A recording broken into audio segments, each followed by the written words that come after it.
সূর্যধাম মন্দির আমরা দর্শন করে বেরিয়ে গেছি, আবার যাবার এক জায়গায়। কোথায় যাচ্ছি চলো, দিতে হবে নাকি? হ্যাঁ,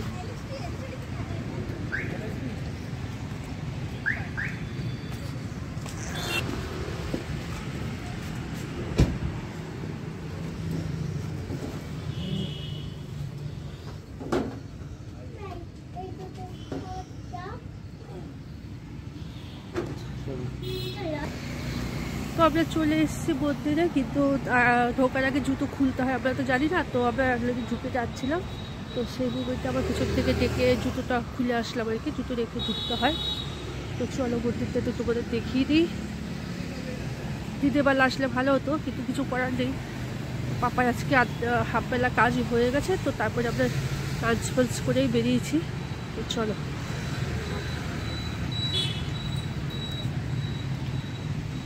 মনে হয় ক্যামেরা অ্যালাউ নেই। যদি ক্যামেরা অ্যালাউ থাকে তাহলে হয়তো ছবি দেখাতে পারবো, কিন্তু যদি না থাকে তাহলে হয়তো দেখানো হবে না।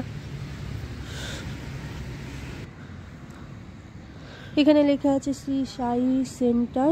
তো চলো একটু ভেতরে ঢোকা যাক। ভেতরে ঢুকতে গিয়ে তোমার ডান দিকে ছবি, মানে ডান দিকে চোখে পড়লো আর কি। এখানে দেখো যে সাই বাবার ছবি লাগানো আছে, আর লোকজন খুবই কম আছে, কারণ এখন সন্ধ্যে অনেকটা লেট হয়ে গেছে, জন্য লোকজন সেরকম একটা কিছু নেই। আমরা এসছি। আর চলো চারপাশটা একটু ঘুরে দেখাই তোমাদের। এদিকে যে প্রসাদ তোসাদ নেয় সে একটা মানে দোকানের মতো আছে, আর এই দিকটা আছে তোমার। আর এদিকে দেখো কত ফুল টুল আছে, কি সুন্দর দেখতে আর কি। তো খুবই সুন্দর। তো চলো ওপরটা উঠি দেখি। তো উঠে একটা জিনিস চোখে পড়লো, সেটা হলো তোমার এই দেখো ডান দিকে রাখা আছে কতগুলো কলসি। ঠিক আছে, এগুলো কি ব্যাপারটা ঠিক বুঝতে পারলাম না। তো এই যে এখানে কতগুলো কলসি রাখা আছে, অনেকগুলো কলসি রাখা আছে আর কি। এই দেখো কতগুলো কলসি, নিশ্চয়ই কোনো ব্যাপার আছে। আর এই সামনের দিকটা আছে হলো তোমার ধূপদানি, মানে ধূপ মোমবাতি ধরানোর একটা জায়গা। তো এখানে ধূপ মোমবাতি ধরানো হয়। এই দিকটা দেখো সাই বাবার আবার ছবি আছে। তো চারিদিকটাই মানে তোমার সাই বাবার ছবিতে ভর্তি আর কি। আর লোকজন একদমই কেউ ছিল না, শুধু আমরাই ছিলাম, আর 2-1 জন লোক ছিল সেখানকার। তো এই যে এইখানটাও মানে খুব সুন্দর একটি শান্ত পরিবেশ, আর পুরোটা একদম পরিষ্কার পরিচ্ছন্ন আর কি। গেলেই মনটা ভালো হয়ে যায় আর কি।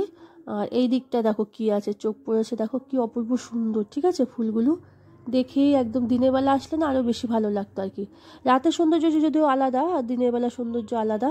তো আর এই যে পুরো মন্দিরের স্ট্রাকচারটা একটু অন্যরকম আর কি। ঠিক আছে, জেনারেলি এরকম দেখিনি মন্দিরের স্ট্রাকচার। তো এই দেখো মন্দিরের স্ট্রাকচারটা কীরকম। তো চলো একটু ভেতরে যাই, ভেতরে গিয়ে দেখা যাক কি আছে না আছে। তো ওই যে ভেতরে ঢোকার পরেই চোখে পড়লো হলো তোমার মানে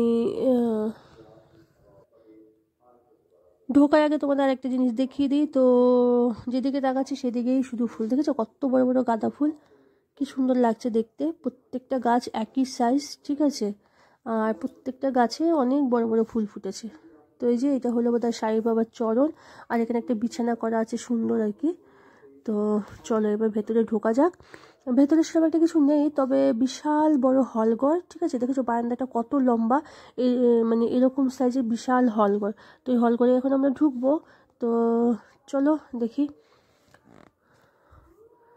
আর এই যে দেখো ঢুকে গেছি, বিশাল হলঘর আর কি। তো আর এই হলো সাই বাবার মন্দির, মানে মূর্তি আর। তো যাই হোক মন্দির তো দর্শন করলাম, খুব সুন্দর, খুব শান্ত একটা পরিবেশ। ঠিক আছে, তোমরা জামশেদপুরে আসলে অবশ্যই ভিজিট করতে পারো, খুবই সুন্দর।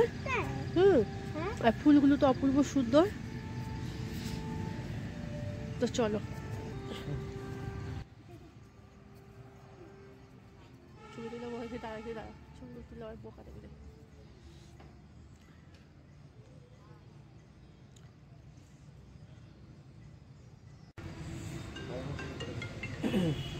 हेलो, हाँ ठीक है, हम लोग भी निकल गए।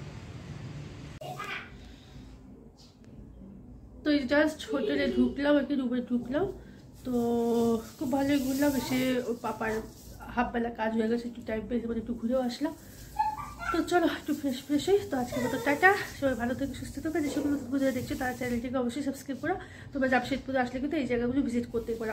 আর যদি জায়গা আমরা ভিজিট করি সেটা কিন্তু অবশ্যই দেখতে পাবে। তো আজকে গেলাম জুতে গেছি, আজকে গেছি তোমার কি সূর্য ধাবে, আর গেলাম হলো তোমার সাই বাবা মন্দিরে। ঠিক আছে, তো চলো টাটা, গুড নাইট।